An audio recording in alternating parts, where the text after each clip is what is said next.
And so were you like writing bars, or how tell us a bit about like that transition for you from like fandom into I'm gonna go do something with it. So it started with, let's see, like learning the lyrics of like my favorite songs. And that's how I kind of learned a little bit of like how to write a rap, if that makes any sense. You know what I mean? Like I would listen to like Tupac and be like, oh, that's where the rhyme ends. So like I'll stop writing where the rhyme ends and then I'll start writing my new line and end it where the rhyme is. You know what I mean? Yeah. And then I slowly kind of put it together from there. And then I would just like practice, and I had like this little tape recorder with a microphone. It's like my sister's toy, you know what I mean? And I would just like be like, okay, let me hear how I sound rap. But I was like a little kid, you know, so I'm like, oh, I sound like a little girl and shit, you know. I'm like fucking 12 years old, voice ain't deep yet and shit, right? But then like when I was like in the eighth grade, one of my friends was like, yo, you wanna rap, you wanna rhyme? Oh, we'll record at my house. I got this program. So just wrote a bunch of verses and just recorded some shit and just got better and better and better basically. And then people at school found out, okay, yo, you rap, oh, I'm gonna battle you. And then people like it got serious to like, oh, you rap, yo, fuck you, I'm better than you, I'm gonna beat you up and shit, like, yo, what the hell? And then it would turn to like some real shit, like, yo, rap and then I'm gonna fight you type of shit. Like, what the hell kind of shit is this? But that's kind of how I got into it, you know what I mean? That is so different than my reality, where nobody's ever threatened violence on me in relation to rapping. Yeah, man, yo, like it was like the first. I remember, like in high school, we were battling, and like these guys got mad, and then they like jumped my friend after, and then they jumped me, and they jumped me. They took my shit from me, and like I had to retaliate on that after. You know what I mean? Like I had to come back because that's what it was. And then if you didn't do that, like there's no social media and shit. And that happened in school, right? So people see that and whatever. Like that's bullshit. That's little kid shit that I'm talking about. You Right, know what I right. mean? But it happened, right? And that's how hip hop was you would just get G checked all the time everywhere you went. Especially me as a little brown kid. I got glasses on. I'm fucking rhyming about Darth Vader and shit. People are like, who the fuck are you? You know what I mean? And that happened a lot. So but it made me go harder in a lot of ways too. You know what I mean? Yeah, I can imagine if people were jumping me because my rhymes weren't where they needed to be, I might attack back with better rhymes. As Yeah. as I understand, that's kind of how it was going down in New York. Um, but yeah, so you're doing that, and that sounds really more intense than I was expecting. But at the Oh, same time, oh, like honestly, the number of people who it's the truth. It's the look, here's truth. the You know what I thing. mean? I Yeah. can't say that I haven't talked to people who haven't got the shit kicked out of them for rapping. Not one of them Mm-hmm. said it. Like, Word. it's like, I mean, I feel like people have alluded that shit like that goes on, but Yeah. often people, I guess, don't get that direct with it. Like, maybe it isn't other people's experiences. I don't know. But like half the times, especially in the Canada side, it's like, bro, we were banging on the lunch tables, recording our little mixtapes, and we started Mm-hmm. performing at this and that's. And it's like, Yeah. I'm not. Toronto, man, we thought we were New York in those days, man. You know what I'm saying? Like, I remember like DMX got robbed down here, 50 got robbed down here. A lot of people were getting robbed up down here. There was a lot of dangerous spots like in the early 2000s, like where I used to go for like, after when my parents were at work or whatever, I would go with my cousins, you know what I mean? Like babysitting for lack of a better word, right? You know what I mean? In Rexdale, Jade and Finch area, like there was a legit war going on. Like it was dangerous outside. You know what I mean? Like there wasn't cameras. People didn't have cell phones everywhere. There was just police patrolling. And certain, I'm not saying it's like it was fucking crazy, like you're gonna get shot just walking down the street, but there was a lot of violence in those times, and you had to know to be careful. And a lot of it, I can't lie, it did circulate in the hip hop community and the reggae dancehall community, and there was a lot of shootings at Caravana and stuff. Like it's a pretty crazy place compared to a lot of the other places, like the history of it, anyways. You know what I mean? So, like, you really were just, like, exposed to all of that. Because, I mean, we've had conversations where you're Yeah, like, these motherfuckers just rap shit, but they don't know shit. And you're like, no, I mean, it's true. I Yeah. really be knowing shit, is what I'm hearing you say.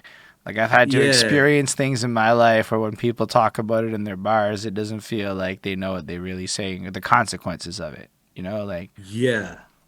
Yeah, it's like when you talk, it's the same thing with how it goes to criticism, right? It's like if you seem to know what you're talking about, you probably know what you're talking about. But if you come across like you're just spewing facts from a book and jargon and you're just buzzwords, then it's like, yo, you this guy doesn't really know what he's talking about. You know what I mean? And is that how it comes off? Like when people be wildly dropping the gang shit and they like haven't lived it. Like when a marketer just drops a bunch of buzzwords and yeah, that's an interesting parallel I've never connected before. yeah, it's like when someone comes out of a party, right? And they're like, "Yo, that shit was lit, man," and then it's like you see an advertisement and it's like, "Book with us, it's lit." It's like it's not the same thing. You can tell it's disingenuine, It's just using that to get to you. You see what I'm saying? Like it's an inception, you know what I mean? That's conspiracy right there, you know what I mean? But it's real and marketing and shit like they know it, right? And it's a label technique that the underground has caught on to, but I don't think they understand that they know what they're doing, Bro, the you know? underground be wildly, and okay, I'm not gonna complain about the underground a lot, but the underground be wildly like the most pop shit I ever done seen. Like it's like they Yeah. criticize pop stars for having checklists of things they do, while following checklists to be in a Yes. clique. Like it is wild. I almost stopped reviewing indie rap albums. Like a lot of like I'm not saying locksmith, but a lot of the guys who want to be locksmith, like I can't touch it. Like they all literally rap about the Yeah. same bullshit. Like Exactly. almost the same Exactly. jokes. It's like cuz they don't listen to each other. So they don't know that they're all writing the Yeah. same fucking puns. You wouldn't go see Chris Rock if he told the same jokes as Dave Chappelle. You know what I'm saying? You wouldn't go see Eddie Murphy. Like they wouldn't be legends And if as a they all did the same caveat, shit. I You don't know? literally mean everyone. I mean, when you peruse the random realms of indie rap, you kind of don't. There's like a lack of self awareness, like Definitely. it Oh, in definitely, man. the in this purity of underground music being unsigned, being some kind of trophy, and thus the signed people are evil or something. And it's just like there's a lot to It's a criticize in a 360 deal. But like, bro, you own the masters of nothing. Like you own all the yeah. masters of $8. Congrats, my guy.